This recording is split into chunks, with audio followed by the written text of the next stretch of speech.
Hello everyone, నేను మీ doctor Ajay Durga Prasad Sripathi, MD panchakarma, ayurvedic general physician, Khammam. ఈరోజు మనం పార్కిన్సన్స్ వ్యాధి గురించి మాట్లాడుకుందాం. ఈ పార్కిన్సన్స్ వ్యాధి రావడానికి గల కారణాలు ఏమిటి, వాటి లక్షణాలు ఎలా ఉంటాయి, ఆయుర్వేదంలో ఎలాంటి చికిత్సా పద్ధతులు ఉన్నాయి అనేవి డీటెయిల్గా తెలుసుకుందాం. ఈ పార్కిన్సన్స్ వ్యాధిని ఆయుర్వేదంలో కంపవాతం అంటాం. ఇది ముఖ్యంగా మన బ్రెయిన్లో డోపమిన్ అనే కెమికల్ ఏదైతే ఉంటుందో తగ్గిపోవడం వలన ఈ పార్కిన్సన్స్ వ్యాధి రావడం అనేది జరుగుతుంది. ఈ పార్కిన్సన్స్ వ్యాధికి గురైన పేషెంట్స్లో మన లక్షణాలు కనుక గమనించినట్లయితే కాళ్ళు చేతులు వణకడం, ముఖ్యంగా విశ్రాంతి సమయంలో ఖాళీగా కూర్చున్నప్పుడు కనిపిస్తుంటాయి. అదేవిధంగా మనిషి స్లోగా అయిపోతారు. స్లోగా అయిపోవడం అంటే నడక స్లో అయిపోతుంది, మాట్లాడే స్పీడ్ తగ్గుతుంది, ఒకవైపు తిరగాలన్నా స్లోగా తిరుగుతుంటారు, రాయటం కూడా స్లోగా రాస్తుంటారు. మాస్క్ లైక్ ఫేసెస్ అంటే ఫేస్ అనేది ఎక్స్ప్రెషన్స్ లేకుండా ఉంటుంది. అదేవిధంగా బాడీ మొత్తం స్టిఫ్ అయిపోతుంది, అంటే కాళ్ళు చేతులు బిగుసుకొని పోతాయి.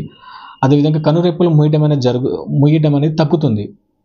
సాధారణంగా మనం ఒక నిమిషంలో కనురెప్పలు 8 నుంచి 10 సార్లు మూస్తూ తెరుస్తాం. కానీ పార్కిన్సన్ గురైన పేషెంట్స్లో ఈ కనురెప్పలు ముయ్యడం అనేది దాదాపుగా తగ్గుతుంది.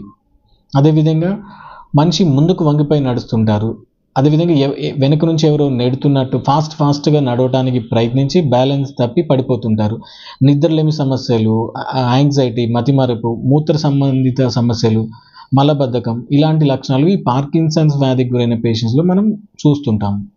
ఈ పార్కిన్సన్స్ వ్యాధికి సంబంధించి ఆయుర్వేదంలో ట్రీట్మెంట్స్ కనుక చూసుకున్నట్లయితే ఆయుర్వేదం ప్రకారం ఈ పార్కిన్సన్స్ వ్యాధి రావడానికి ముఖ్యంగా వాతం యొక్క చలగుణంలో మార్పులు మరియు వాత ప్రకోపం దృష్టి వలన ఇది రావడం అనేది జరుగుతుంది. కనుక ఇక్కడ మనకు మెయిన్ ట్రీట్మెంట్ ప్రిన్సిపల్ వచ్చేసి వాతాన్ని తగ్గించడం.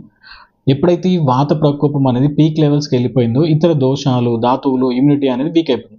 కనుక వాత శమనం అంటే వాతాన్ని తగ్గించడంతో పాటు బృంమణ చికిత్సలు అంటే స్ట్రెంథనింగ్ ట్రీట్మెంట్స్ ఈ పార్కిన్సన్స్ పేషెంట్స్లో మనం చేయాల్సి ఉంటుంది. కానీ వీటిలో ముఖ్యంగా నోటి ద్వారా వేసుకునే మందులతో పాటు కొన్ని పంచకర్మ ట్రీట్మెంట్స్ అనేవి వీటిలో బెస్ట్ రిజల్ట్స్ ఉంటాయి.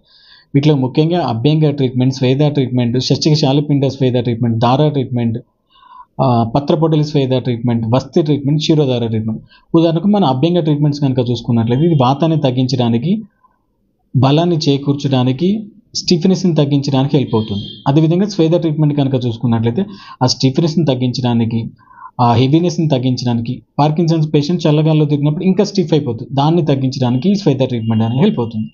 ఈ శిరోధార ట్రీట్మెంట్ కనుక చూసుకున్నట్లయితే ఏదైతే డిప్రెషన్ ఉంటుందో, యాంగ్జైటీ ఉంటుందో, నిద్రలేమి సమస్య ఉంటుందో, మతిమరుపు వీటిని అన్నిటిని ట్రీట్ చేయడానికి ఈ శిరోధార ట్రీట్మెంట్ అనేది హెల్ప్ అవుతుంది. ఈ వస్తి ట్రీట్మెంట్ ముఖ్యంగా వాతాన్ని తగ్గించడంలో చాలా బాగా హెల్ప్ అవుతుంది.